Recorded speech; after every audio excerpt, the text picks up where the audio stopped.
이와 같이 하나님 역시도 우리를 매우 사랑하는데 얼마만큼 사랑할까 제가 한번 고민하면서 오늘의 말씀을 준비를 했습니다. 그 사랑은 바로 죽기까지 사랑하셨다. 다시 말하면 우리 부모님이 저를 위해서 저는 어렸을 때 기억으로는 매일 아버지에게 혼났던 기억밖에 없던 것 같아요. 왜 혼났을까 생각을 해보니까 제가 잘했으면 혼나지 않았겠지요.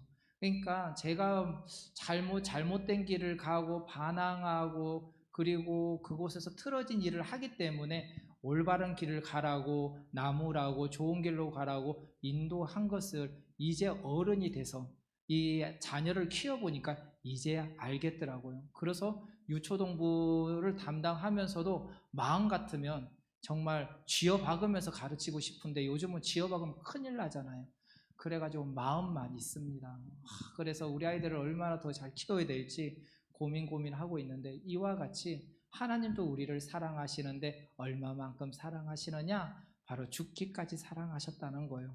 근데 그 사랑의 전제 조건이 그 죽기까지 사랑했다는 말이 뭐였냐면은 바로 독생하신 예수님께서 이 땅에 오셨고 주의 보혈로 그 헌신으로 말미암아 우리가 오늘 이 자리에서 예배 드리게 되는 겁니다. 그 주의 보혈이란 말 한마디에는 그냥 지나가는 말이지만 그 가운데는 굉장히 우여곡절 속에 너무나 역사적인 일들이 많습니다. 이 신으로서 하나님이신데 인간의 몸으로 오셨고 그리고 부잣집도 아니고 마구간에서 태어났고 또 그래 헤롯 왕을 피해서 이곳저곳 돌아다녔고 또 30년 동안 몫으로 있으면서 3년 동안 공생의 기간을 통해 수많은 일을 감당했음에도 불구하고 그 제자들은 예수님을 배신했고 또 유대인들은 그 예수님을 유대인의 왕이라고 말하면서 호산나 호산나 외쳤지만 그들이 결국 예수님을 못을 박았고 그 못을 박은 거 알면서도 겟세마네 동산에서 눈물이 땀방울이 핏방울 되도록 기도하는 그 예수님의 모습, 그러면서도 이 잔을 내게서 거두어 달라고 말하지만 결국 그 잔을 마시는 그 예수님의 사랑. 왜냐? 그 잔을 마셔야지만 사랑하는 나의 자녀들이 하나님 품에 들어올 수 있기 때문에, 그렇기 때문에 십자가에 못 박힘으로써 오늘 우리가 이 자리에서 예배할 수 있는 거 아니겠습니까? 이보다 더 큰 사랑이 어디 있겠습니까? 물론 사람이 다른 사람 자기 목숨을 버리면서까지 다른 사람을 사랑한다는 거 쉽지 않지만 예수님은 그걸 처음부터 끝까지 알면서 순간적인 감정이 아니라 평생을 알면서 바로 하나님이 사람을 창조하시고 인간의 모든 역사 속에서 계획하신 가운데 그것을 이루셨다는 거예요. 한순간 1년, 2년에 있었던 일이 아니라 6,000년 전, 벌써 10,000년 전, 수천 년간의 무한한 처음과 나중과 마지막 대신 그 온 순간에 누가 하셨냐면 하나님이 알고 계셨다. 알고 계시면서 그것을 이루기 위해서 이 땅에 오셨고 십자가에 못 박혀 죽으셨다. 그 사랑을 말하고 있는 것이죠. 그 사랑이 있기에 오늘 우리가 이 자리에 있을 줄 믿습니다. 즉 다시 말하자면 그렇다면 왜 예수님이 꼭 굳이 이 땅에 오셔서 인간의 몸으로 오셔서 죽기까지 하셨을까요? 하나님은 신이시기에 말씀으로 해도 되고 어떤 방법으로도 이루어도 되는 모든 것들이 있는데 그것은 바로 흠도 점도 없는 제물이 되어야 하기 때문에, 그렇다면 우리의 역사 속에 수많은 흠도 점도 없는 양과 소가 있는데 그거로 대신하면 되지 않겠느냐 말할 수 있지만 이 땅에 태어난 모든 재물은, 모든 생물은 흠도 점도 없는 것 같지만 다 단점은 있다는 것이지요. 제가 어떤 분을 만났습니다. 그분이 너무나 고지식하고 너무나 바른 사람이라고 얘기를 하더라고요. 그런 분이라 할지라도 한 발자국만 뒤로 돌아보면요, 그 사람 역시도 단점은 있다는 거예요. 흠도 점도 없는 양과 소가 있다고 할지라도 한 발짝만 뒤로 돌아서 보면요, 흠이 있고 점이 있는 거예요.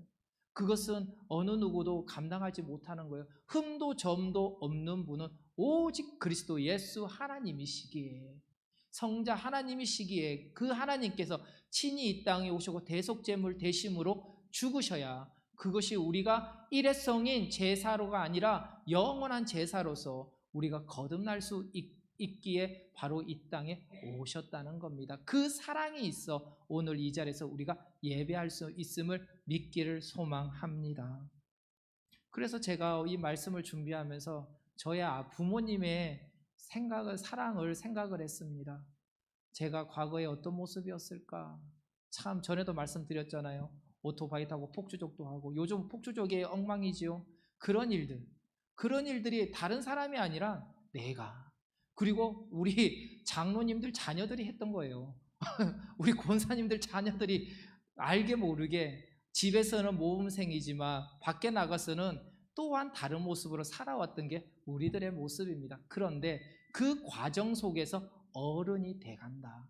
그러면서 자신의 잘못도 깨닫고 그것을 만들어가면서 또한 그 자녀들에게 이 자녀가 태어나면 그 자녀를 또한 다듬어서 그 사랑으로 보듬을 수 있는 내리사랑을 할 수 있는 겁니다. 그것을 생각하면서 저희 부모님을 생각하며 앞에서는 소리 지르고 눈도 흘기고 빽빽하지만 그 더 이상 말로 표현할 수 없는 사랑을 느끼게 되었던 것입니다. 오늘 이 명절을 통해서 지난 명절을 통해서 귀한 사랑을 주었고 또한 사랑을 받았을 줄 믿습니다. 오늘 말씀에 보니까 바로 그 말씀에 대해서 전하고 있습니다. 하나님은 이스라엘 백성들을 향하여 출애굽을 하던 그 애굽에서 종살이하는 백성들을 이끌어내어 이 광야에서 이제 하나님의 질서 가운데 사람이 사람다운 모습으로 살기 위해서는 어떻게 해야 되느냐라는 것을 가르치기 시작했습니다. 사람이 외적으로만 사람이라고 사람이 아니지요. 배움의 척도가 있고 또한 삶의 척도가 있듯이 그만큼 배운 대로 그것이 나타나게 되는 겁니다. 알지 못하면 죄인지도 모르고 살아가는 게 사람입니다. 본능적으로 본성을 따라갈 수밖에 없기 때문이지요. 그리하여 오늘 말씀에 이 하나님은 모세를 통하여 어떤 얘기를 하냐면 이 하나님의 말씀을 배우되 먼저 거룩한 제물로 하나님께 드려야 되고 특히 이스라엘 가운데 우상 숭배자, 즉 범법자들은 사형에 해당되므로 공정한 판결을 내려야 한다. 근데 그것을 인위적으로 그 자리에서 내는 게 아니라 정해진 장소와 정해진 재판관을 통해서 이루어져야 하고 왕정 제도일 경우 왕을 옹립하는 원리와 금기사항 의무로 백성들과 동일하게 겸손해야 됨을 가르치고 있는 것입니다. 그것이 오늘 본문의 말씀입니다. 이 말씀을 중심으로 오늘 우리가 세 가지를 나누려고 하는데 첫째는 거룩한 제물로 하나님을 섬기는 삶을 살자. 둘째는 항상 하나님께 묻는 삶을 살자. 셋째는 하나님을 따르는 삶을 살자. 이 세 가지를 가지고 나눌 때 많은 은혜 받고 우리의 삶을 돌아보고 다시 초심으로 돌아가 하나님께 영광된 삶을 살아가는 온 성도가 되길 주님의 이름으로 축원합니다. 아멘. 첫 번째, 거룩한 제물로 하나님을 섬기는 삶을 살자. 우리의 싸움은 혈과 육의 싸움이 아니라고 했습니다.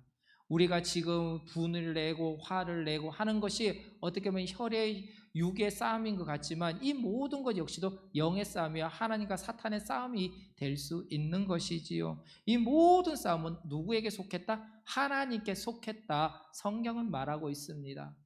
그렇기 때문에 우리가 성경을 잘 보아야 되고 그 성경을 말씀을 통해서 필요한 말씀만 적용하는 게 아니라 그 말씀 가운데 우리의 삶을 완전히 들어가서 하나님의 말씀대로 겸손한 삶을 살아가야 될 줄 믿습니다.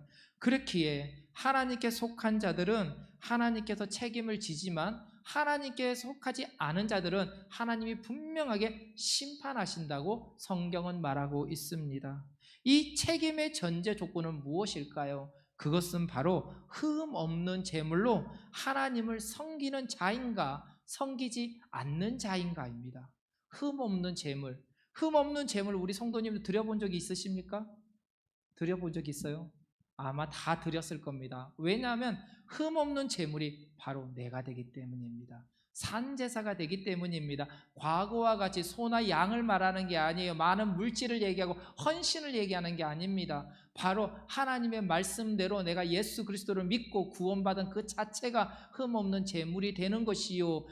그 제물이 되었기 때문에 이제는 그 하나님 말씀대로 살아가는 제 바로 흠없는 제물이 되고 산제사가 된다는 거예요. 즉 흠없는 제물된 우리를 의미하기에 우리의 산제사를 받으시고 믿음의 결실대로 살아가기를 하나님은 원하신다. 그런 자들에게는 하나님을 사랑을 베푸시되 그렇지 않는 자에게는 심판을 하신다고 성경은 말하고 있습니다.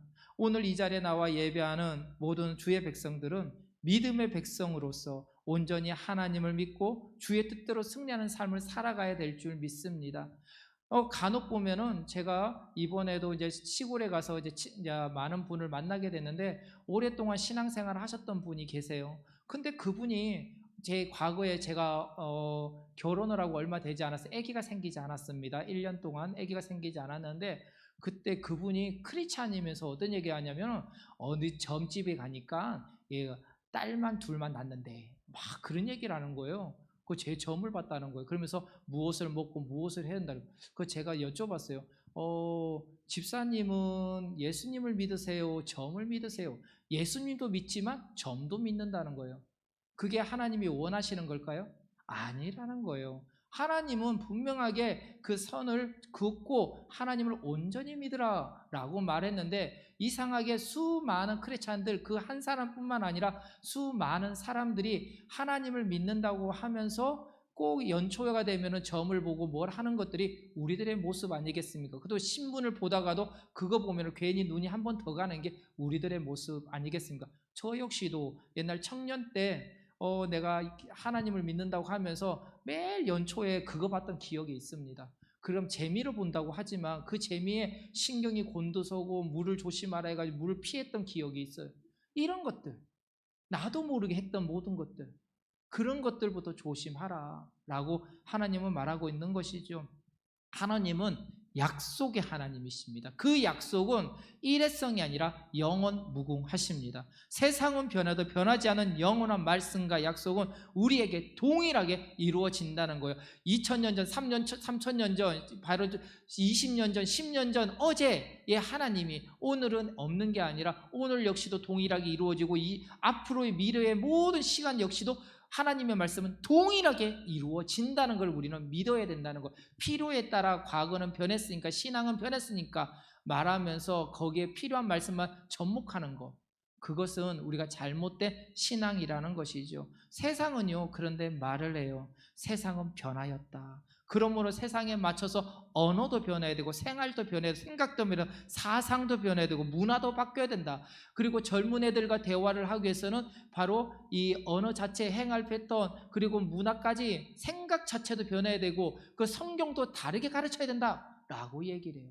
성경도 여러 가지가 있지요. 근데 그 여러 가지가 동일한 맥락에서 흘러가야 되는데 지금 중국에서는 중국 나름대로의 성경을 새로 지금 재편하고 있습니다. 그거와 같이 공산당이 그런 모습으로 지금 크리스찬들의 머리를 개종시키기 위하여 그런 모습을 살아가고 있다는 거예요. 근데 이런 모습이 저 공산당뿐만 아니라 교계 안에서도 자유신학, 여성신학, 흑인신학 더불어 동성애 신학까지 생겨났습니다. 그리고 수많은 신학을 빌미로 세상을 현혹하고 미혹하고 크리스찬들을 끌고 가고 있어요. 그리고 강단에서 하나님의 말씀을 선포하기보다는 자신의 말을 전하면서 그게 하나님의 말이라고 말하고 그것을 끌고 가고 있습니다. 그리고 정당 정치를 얘기하지 않는다고 하면서 언제나 그 얘기를 하고 있는 게 바로 어찌 보면 요즘 시대의 모습이라는 거예요. 그리고 그 사람들이 동일하게 하는 얘기가 있습니다. 우리들도 동일하게 하는 얘기가 있지요. 죄는 미워할정 사람은 미워하지 말라.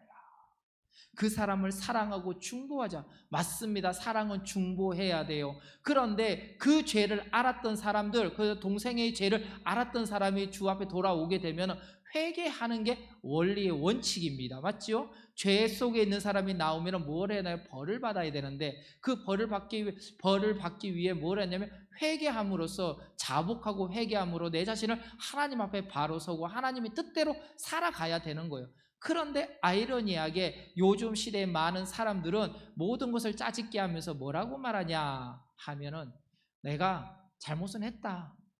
그리고 변하지 않습니다. 과거 거 인정하지 않습니다. 그리고 내가 지금 누리고 있는 예를 들면 동성애자 목사가 요즘 많이 유튜브에도 나오죠. 동성애자 목사가 이 동성애에 대해서 얘기를 하기 시작해요. 그게 맞다고 얘기를 하는 거예요. 이런 그것이 맞다. 여성신앙, 흑인신앙 모든 것들, 그 모든 것들은 하나님은 그렇게 말한 적이 없다는 거예요. 그렇기 때문에 우리는 항상 하나님 말씀에 내 자신을 낮춰야 된다. 낮출 때 비로소 우리가 내 자신을 볼 수 있고, 낮출 때 비로소 내가 어느 길로 갈 수 있는지 알 수 있는 겁니다. 겸손하게 자신을 낮추고 나갔을 때 비로소 하나님께서 나를 들어서 승리하게 하실 줄 믿습니다. 나를 낮추니까 하나님께서 나를 높여주신다는 거예요.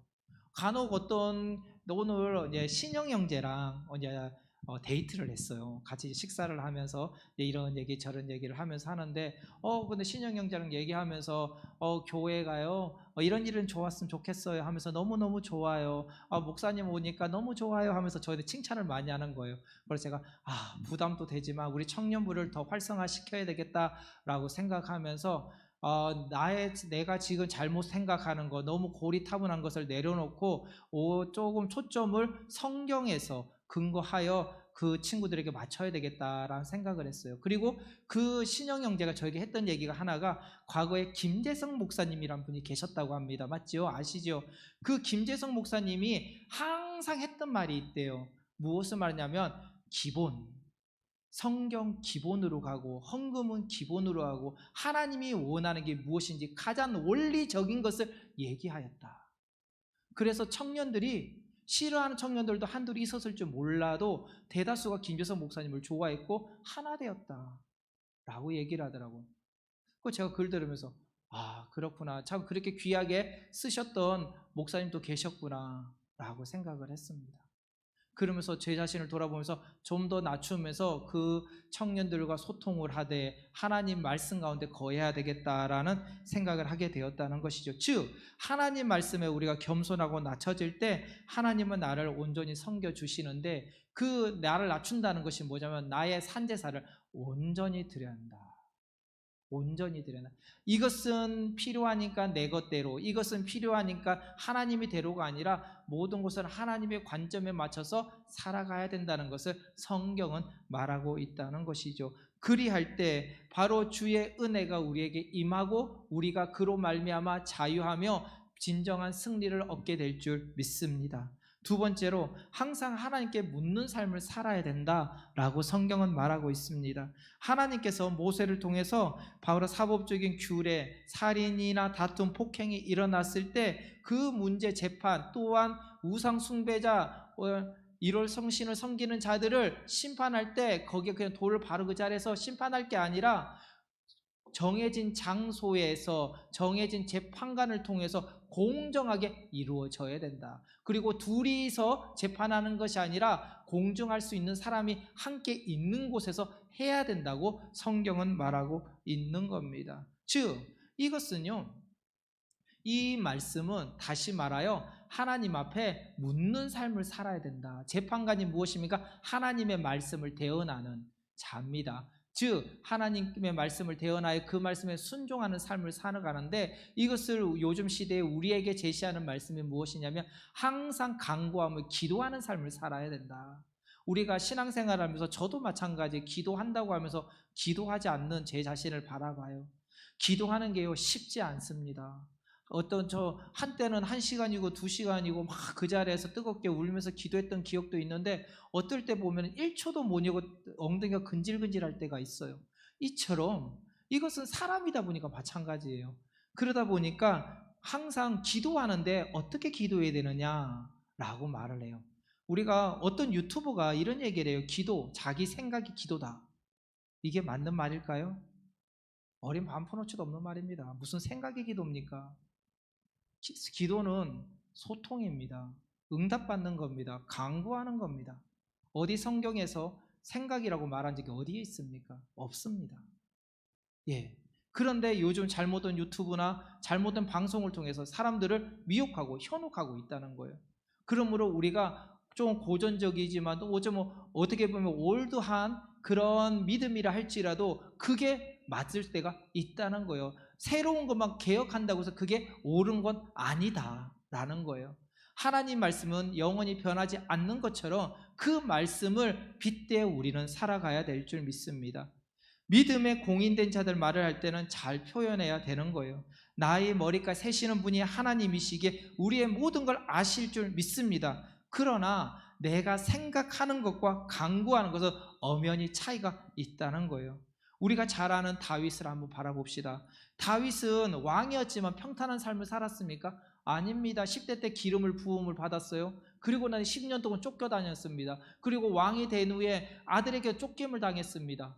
그리고 난 뒤에 다른 나라 왕한테 미친 척도 한 사람이 다윗 왕입니다. 그리고 그 왕이 믿음에 기도하는 사람이었지만 어떤 모습 살았습니까? 자신의 충신의 우리아의 아내 밧세바를 간음한 자였어요. 그렇게 우여곡절 속에 살아갔던 자가 다윗 같은 삶입니다. 그런데 다윗을 높게 평가하는 이유가 무엇이냐면 항상 기도하는 자였다는 거예요. 기도할 때 깨닫게 하셨다는 거예요. 예를 들어서 쫓김을 당할 때 그가 했던 게 무엇이냐면 하나님 어떻게 해야 됩니까? 그리고 밧세바를 취하고 날 때 그가 죄인 줄 모를 때 나단 선지자를 통해서 하나님 말씀을 제시하자 그때 이 다윗이 그것을 묵인하는 게 아니라 묵살하는 게 아니라 뭐라고 했습니까? 거기에 대해서 회개하고 하나님 앞에 엎드린 자가 다윗이었다는 것. 그래서 하나님은 다윗을 높게 평가했다. 자신의 생각이 아니라 바로 하나님과 소통하며 자신의 뜻을 깨닫고 하나님 앞에 온전히 내려놓는 삶을 살았던 자가 다윗이었다. 즉 다윗은 항상 하나님께 묻는 자였다는 거예요. 우리 선조들, 선진들, 성경에 나오는 모든 믿음의 사람들은 바로 그 하나님께 높게 평가했던 사람들은 바로 기도하는 자였다는 거예요. 오늘 이 자리에 나와 예배하는 성도님들 바로 다윗과 같이 항상 기도하며 묻는 삶을 살아가길 주님의 이름으로 축원합니다. 하나님은요 절대 우리 성도님들의 기도를 외면하지 않습니다. 지금 듣지 않는다고 지금 응답이 없다고 해서 하나님이 응답하는 게 아니라 그 기도를 들으시고 응답할 때와 장소를 정하여 그것을 위하여 지금 쌓고 쌓으며 그를 기대하고 또한 내 영적으로 야성을 키우고 영성을 회복하며 또한 담대함을 나가기 위해서 그것을 준비하는 시간이 기도하는 시간이라는 거예요. 예수님이 40일간 금식을 하고 이제는 공생애를 할 때 그 40일 기간이 무엇입니까? 하나님께 묻는 시간뿐만 아니라 자신의 야성을 키우고 영성을 회복하는 시간이었다는 거예요. 이런 시간이 기도하는 시간이요 또 하나님과 소통하는 시간이었다는 것이죠. 그 소통을 통해서 우리에게 힘을 주시고 능력을 주실 줄 믿습니다. 세 번째로 하나님만 따르는 삶을 살아야 되는 겁니다. 하나님은 이스라엘 백성들에게 얘기를 해요. 만약 너희들이 인간을 왕으로 삼고자 한다면 하나님께 택한 사람을 세워야 한다. 근데 그 왕은 어떤 사람이어야 되냐면은 그리고 많은 말을 가지지 말고 많은 아내를 가지지 말고 많은 물질을 가지지 않는 자, 권력과 권세와 그리고 이 아내와 물질 그것을 취하기보다는 하나님의 말씀에 순종하며 하나님께 영광을 돌리는 자가 왕이 되어야 한다라고 성경은 말하고 있다는 거예요. 우리가 흔히들 하는 말에 화장실 들어갈 때와 나올 때 다르다는 말이 있지요. 이와 같이 사람들이 저가 그렇더라고요. 하나님 제가 필요할 때는 하나님 나 정말 눈물 콧물 축축축 하면서 하나님께 기도해요. 하나님 이거 하면 정말 목숨 바쳐 하나님의 영광을 돌려 살겠습니다 했는데 그게 해결이 돼요. 그럼 그걸 까먹습니다. 아이러니하지요. 그리고 또 문제가 생기면 하나님 2번 다시 그런 일 없겠습니다 하는데 또 그리고 해결되면 까먹어요. 근데 저만 그런가요? 아마 저만 그랬으면 감사하겠습니다. 왜 저만 고치면 되니까요. 그런데 제 주위에 보니까 많은 분들이 그렇더라고요. 그래서 성경은 뭐라고 말하냐면 쉬지 말고 기도하라. 범사에 감사하라. 라고 말을 해요. 감사의 목적을 찾고 기도함으로 간구할 때 하나님 너와 함께 하심을 믿으라 라고 말하고 있는 것이지요. 이와 같이 우리가 많은 것을 지금 왕이 되었을 때 겸손하다고 말하지만 겸손함으로 왕이 되었어도 타락한 왕들이 굉장히 많은 걸 우리는 알 수 있어요. 많은 것을 가지게 되면요 사람은요 교만해져요. 자기 생각에 빠지고요 우상 숭배에 빠질 수가 있습니다.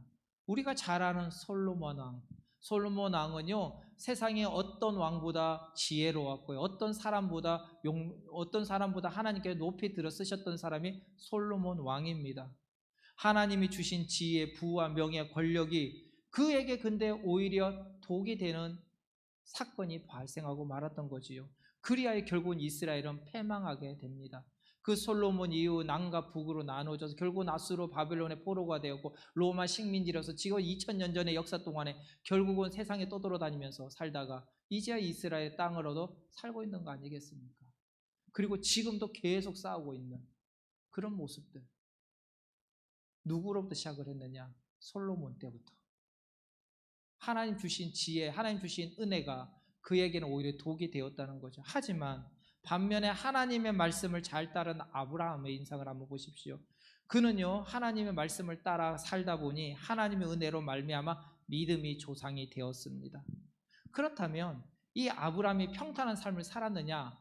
다윗과 마찬가지로 엉망이었습니다. 아내 사례를 2번이나 팔았습니다. 맞지요? 그리고 수시로 넘어졌고 애굽에서 가나안에서 애굽으로 돌아다녔던 사람이 아브라함입니다. 그러나 하나님이 아브라함을 믿음의 조상으로 세웠던 이유가 무엇일까요? 바로 그에게는 바로 하나님에 대한 갈망이 있었던 거예요. 말씀을 따르고자 하는 욕망이 있었습니다. 하나님 말씀에 순종함이 있었습니다. 지금 당장은 넘어질정 다시 일어서서 하나님의 말씀을 따르는 바로 그 열정이 있었다는 거예요. 그 믿음이 있었다는 겁니다. 우리 모든 사람은 완전할 수는 없어요.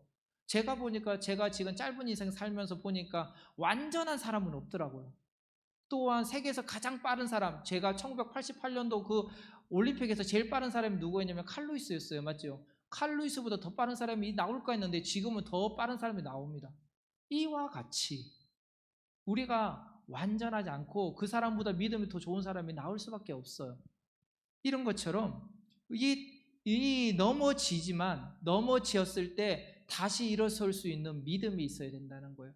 일어설 수 있는 것은요, 바로 하나님을 바라보는 바로 소망이 있기 때문입니다. 어떤 이가 2명의 사람이 있습니다. 한 사람은 그 문제 속에서 넘어져서 그 늪에서 빠져나오지 못하는 사람이 있는가 하면 평생을 그에 대한 화가 여기 있어서 화병으로 막 죽는 사람이 있어요.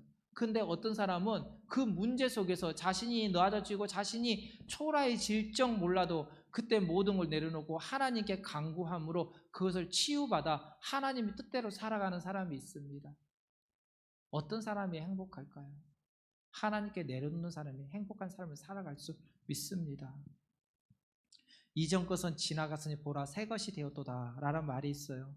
그렇기 때문에 우리가 하나님 말씀에 묻고 하나님 말씀을 듣고 따르는 삶을 살아야 된다. 하나님 말씀을 따르기 위해서는 내 자신 자존심을 드러내는 게 아니라 그것을 내려놓을 때 따를 수 있는 겁니다.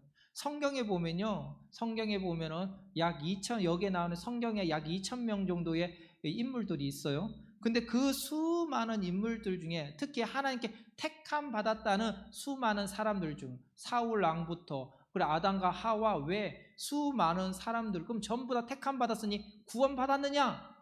구원 받았을까요? 그들이 다 잘했다 칭찬 받았을까요? 아닙니다. 그 중에서도 하나님이 칭찬한 자가 있고 택함 받았다고 하는 자들 중에도 넘어지고 자빠진 자가 있어요. 유다도 마찬가지겠지요. 그 이유가 무엇이냐? 베드로와 유다의 차이를 보면요, 베드로는 자신의 잘못을 알고 그것을 시인하고 회개하는 삶을 살았어요. 그러나 유다는 자신의 잘못을 알았을지 몰라도 회개하지 않았습니다. 하나님 앞에 나가지 못했습니다. 그 차이입니다. 우리의 사람은요, 어떻게 보면 한 끗 차이입니다. 깻잎 한 장 차이가 될 수도 있어요. 어떻게 보면 그림자와 어떻게 보면은 우리의 몸일 수가 있어요. 항상 붙어 다니고 어떻게 보면은 차이도 없을 수도 있습니다. 그런데 이 작은 차이 중에 하나님이 들으시고 하나님께 구원받는 자는 누구냐면은 바로 하나님의 말씀에 내 자신을 내려놓고 순종하는 자라는 거예요. 오늘 본문의 말씀에 통해서 우리에게 제시하는 말씀이 무엇이냐면 바로 이 말씀입니다. 하나님의 말씀을 듣고 하나님 말씀을 따르는 삶을 살아야 된다라는 것이죠. 저와 여러분은 받은 은혜에 감사하여 주님과 동행하며 항상 묻고 따르는 성도들에게 주님 이름을 축원합니다. 하나님이 그리하면 하나님이 분명 책임져 주실 줄 믿습니다. 오늘 이렇게 비가 오는 가운데도 하나님 말씀 사모에 나온 그 마음, 열정 하나님이 그냥 보지 않으실 줄 믿습니다. 또한 오늘 여러 여건 속에서 이 자리에 나오지 못하여 그 각자 있는 위치에서 예배하는 분들도 계실 줄 믿습니다. 그들 역시도 하나님께서 그 예배를 기뻐 받으실 줄 믿습니다. 우리의 마음이 어디에 있느냐? 내 자신을 내려놓고 하나님 말씀을 듣고 따르는 온 성도가 되길 주님의 이름으로 축원합니다. 우리 찬양하겠습니다.